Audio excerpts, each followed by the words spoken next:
In 90s, Quest for Glory series was released by Sierra and it spawned a completely new genre of games, a mix of point-and-click adventure and RPG.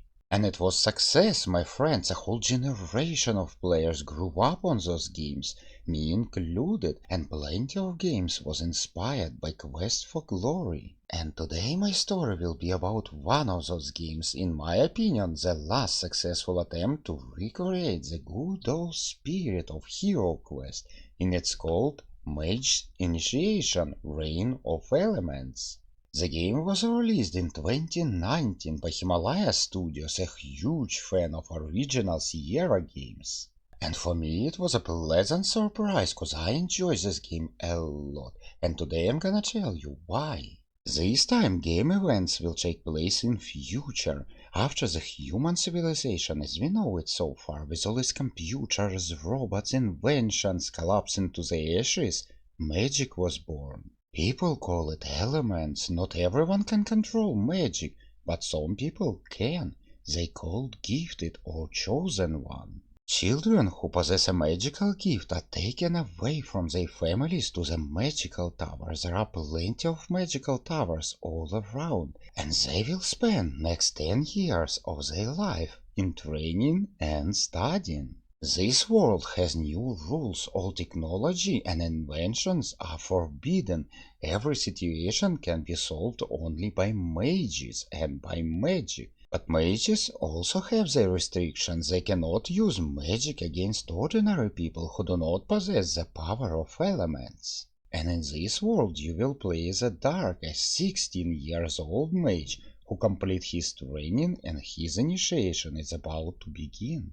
Now let's talk about a gameplay. It will be very similar to Quest for Glory, but there will be some differences. If you remember, in original series you was able to choose between 3 classes: Mage, Fighter and Thief, and if you were lucky and import your game from previous spot, you even can choose a Paladin.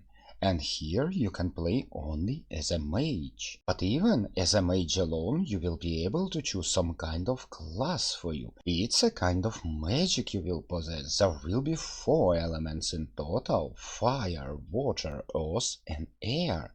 And depending on your choice you will gain certain kind of abilities, spells that you will be able to use. And this will be important cause your playthrough as a fire mage will be completely different from a playthrough with a water mage. Maybe not that different, it's a point-and-click adventure after all, but plenty of situations will be solved by different ways.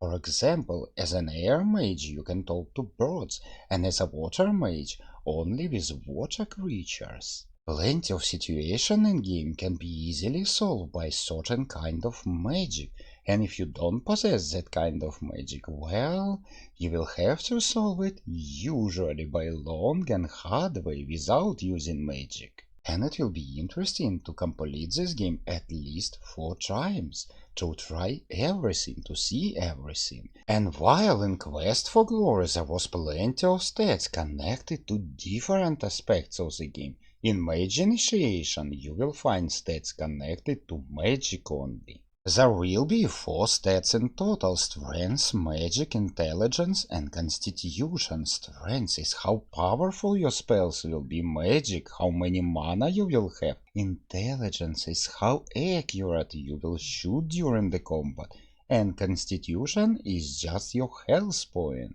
You also will be able to level up your hero, the maximum level is 10. And to do it you need to gain experience point, and that experience is really hard to get here, cause fighting different monsters will give you experience only once, the first time you face certain monster, and most of your experience you will get from different activities, like reading a book, helping someone, just picking some item, or talking to someone. And your reward will be like 1 experience point, 2, or if you get lucky you will get 3 experience point. Not much at all, plenty of work to do. You also will be able to equip items, only 2 slots, and you can equip gems.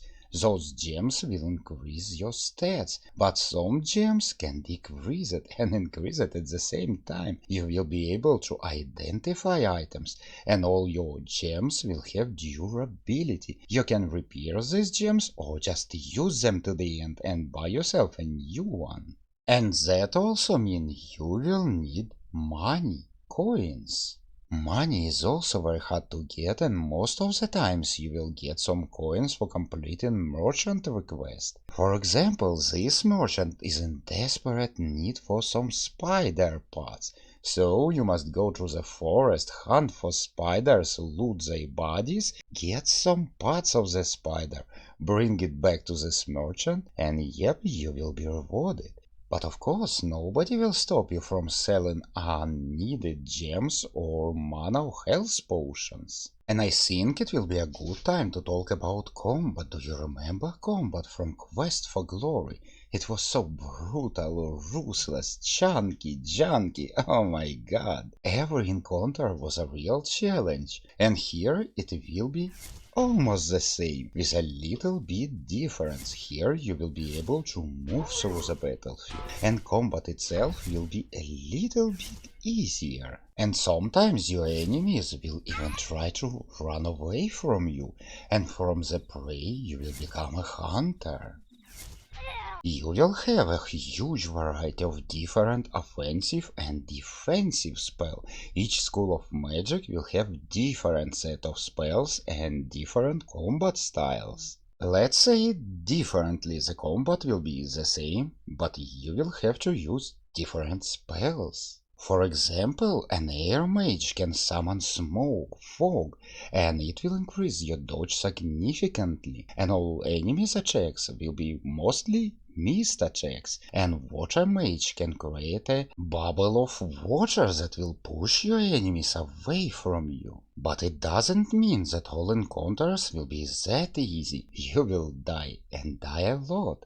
But friend, if you find combat too easy or too challenging, there will be a very useful option in menu, and you will be able to change your combat difficulty.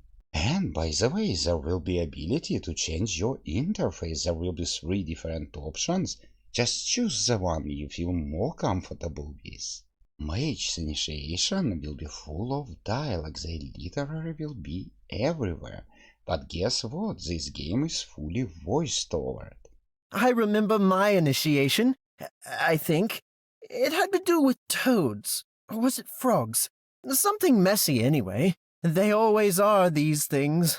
Beautiful voiceover, and you know what? All characters in this game are very well written. They all have a very deep story behind them. From wise mages in the tower to thieves and frauds in the tavern. And about those thieves in the tavern, you will be able to play cards with them. It will be some kind of mini-game.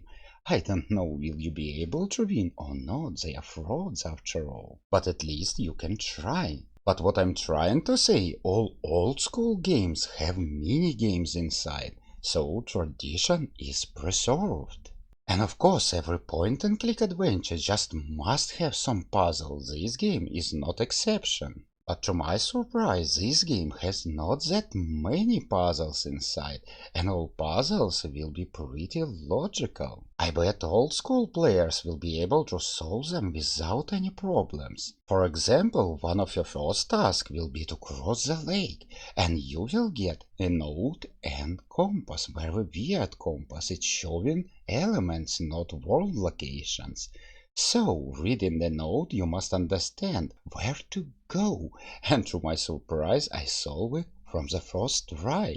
Even I was surprised, but I bet you will be able to solve it also. And if not, friends, there will be a very good guide about this game, so don't miss it, subscribe right now. Friends, but not everything is that shiny in Mage initiation. Do you want to know the most common complaint?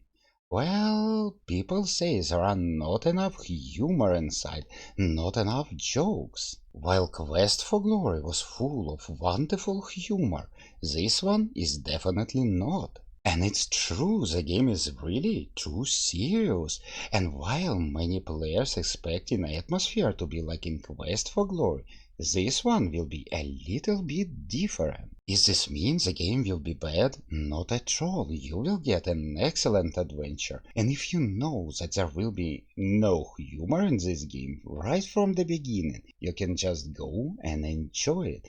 Now you know it, friend. So nobody will stop you from having a great time and great adventure. And by the way, friends, if you know more point-and-click adventure mixed with RPG, just like Quest for Glory, please let me know in the comment section below. It's my favorite genre and I will be glad to play it. Friends, I will be just happy if you decide to support my channel on YouTube, Patreon, or just visit Buy Me a Coffee and Buy Me a Coffee. Thank you all for watching and have a good day, and guess what? I will meet you tomorrow.